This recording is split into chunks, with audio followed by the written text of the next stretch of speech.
Welcome, everyone, to Stepping Into Your Leadership. I'm your host, Christine Courtney. Our goal here is to give you some actionable takeaways that will help you lead your teams. Thanks for joining us on this leadership journey. Let's get started. Hello, everybody. I'm Christine Courtney, your host, and today we're talking about one of my favorite subjects, the power of storytelling in business. Now, of all the subjects we do and teach and go out to companies and work with, I get a lot of pushback on the use of storytelling with a lot of businesses. They think, that we're not sure about that. That sounds like that's for kids. I don't know how our employees would use that. We're a very serious business. Whatever it is, they just don't see it until we start really talking about it. So either I need a different title in my future, or this subject through this podcast, I'm sure will just ripple through to the point where everyone will get the importance. But today I want to give you a little intro as to why I've seen it be so powerful for myself, but for other people that we've worked with in other companies. And maybe there's something that you can use on your way, whether you're a CEO or whether you're just starting out in your career. It's a really valuable tool. And it's fun. So the kind of day that I learned the importance of story in my work was, about 20 years ago. I had to go to the Department of Education to talk about the work that we did in one of our schools. And we had a big grant through some federal funding for millions and millions of dollars at this school. And we had to come and report to a panel how we used that funding and why we should deserve to keep getting funded. And I was very nervous, and I was prepared. I had all this data. I looked at all the things we had done. I had done tons of research. I was a nervous wreck going into it because I was probably 30 years old, never had done this kind of thing before. I felt like all these futures of these young people who we were helping was on the line, felt like our funding could be cut. Really, the stakes were very high.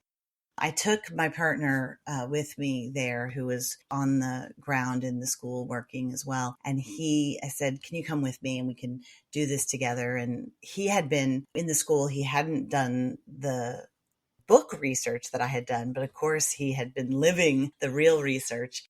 So we go out to do this panel, and there's Harvard Business School is there and all these other 4 grantees who are much more qualified than me, PhDs and so forth that are there.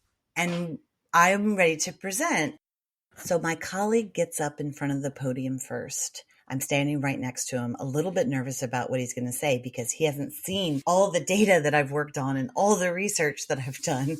And he says, I'm going to quote Maya Angelou when I say that people will forget what you said, people will forget what you did, but people will never forget how you made them feel. Now, I was, when he started this, going, oh God, we're in front of a very serious room. What is he doing? Meanwhile, he finishes the quote with, people will never forget how you made them feel. And all of these professors and bureaucrats and federal panelists went like this, and applauded. And I just remember looking around the room and taking a sigh of relief and going, okay, I guess he's got this. And then he started with a beautiful story of transformation about one of the students, one of the hundreds of students that we've served. He started with one, and he told them about this story of transformation and what our program had done. And literally by the end, I think I had 2 minutes to give them the data, and that was enough. And they refunded our program completely. And on that day, I will never forget it because sure, the research and the data was important, but that story and the way that he started changed the entire tone of the day because we were second to last and every single person started with their research, started with their data, right? So since then, I've taken many story classes, including with Jennifer Aker, who's a genius in this area at Stanford Business School. And some of the things that I learned from her are that story, the reason why we need to focus on story is that it's 22 times more effective than data alone. And as she taught me, she says it all the time, it's not that you don't use data, you just use it after the story. Just like in the example that I gave, that he hooked them with the quote. He then really got them with the story. And then I was able to follow up with some data when they were listening, because the story engages the brain and creates a chemical reaction. Our brains are wired to remember stories. It goes back to even the times you can see in caveman and cavewoman days. The first things that were told, the way that people were told to be nervous about something, to be scared, was stories that were painted on the side of caves. And then the stories that were told around the fires and so forth. And so we are made to remember stories. And so they engage us in a different way. A lot of times we'll start with this. Some people will say, well, how do I start with this? Or why does it affect this? Or like I said, we're a very serious company. We use data. We need more facts. Yes, I say, absolutely. You need facts and data. Just start with a simple story. And the story can take 3 minutes max. If you're really good, it can take 2 minutes.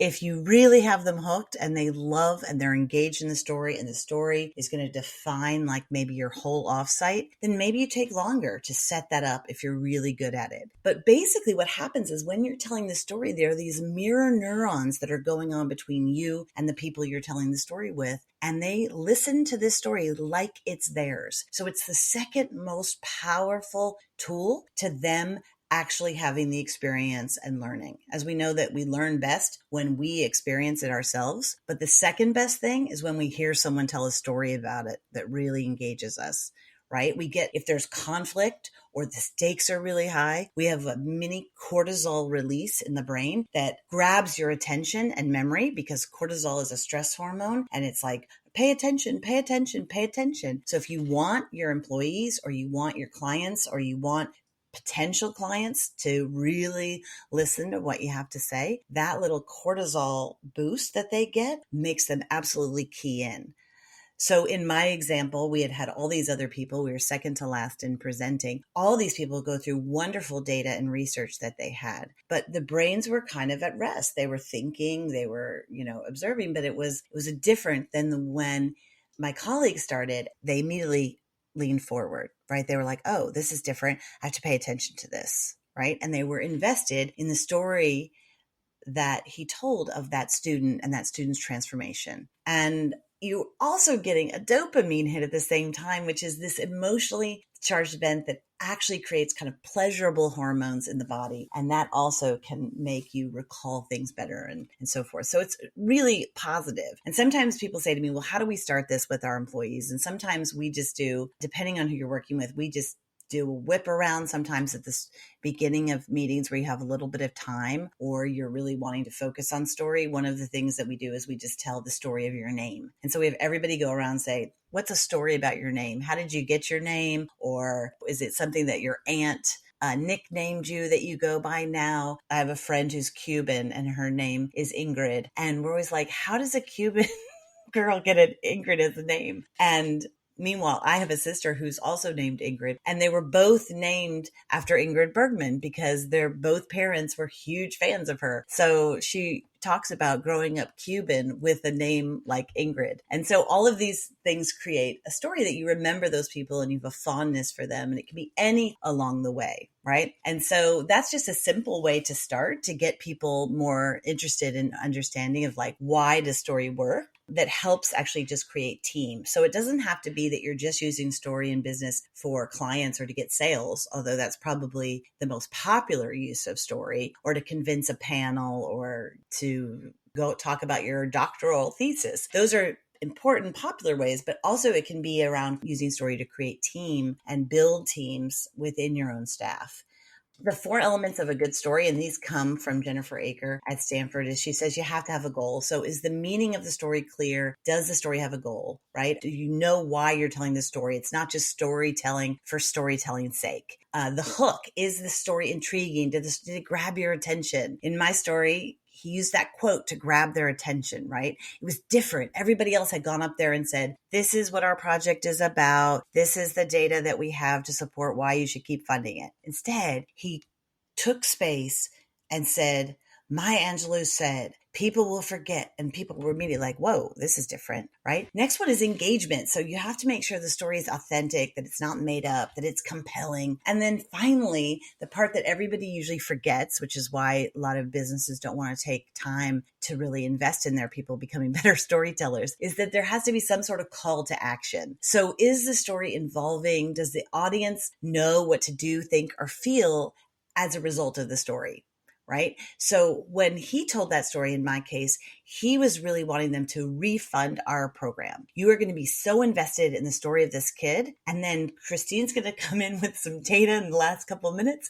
And you're going to go, okay, that data supports me in feeling like, okay, I'm not just taking a risk. Right? That data helps me feel more secure with my decision, but that story made me make this decision. And so we think that the data makes us make our decisions, but it's actually the emotions that make our decisions. And the data just makes us feel better about our decisions. And so that's why pairing the two can be so valuable. But you absolutely want to start with the story first, because the emotional impact is what actually gets your attention and makes you make the decision before data that helps that prefrontal cortex know how to do it. Another way to start, you can just do what we call 6-word stories, which is oftentimes attributed to Hemingway, but is not, they think now probably had nothing to do with Hemingway at all, which there is that famous story that he had, which was baby shoes for sale, never worn.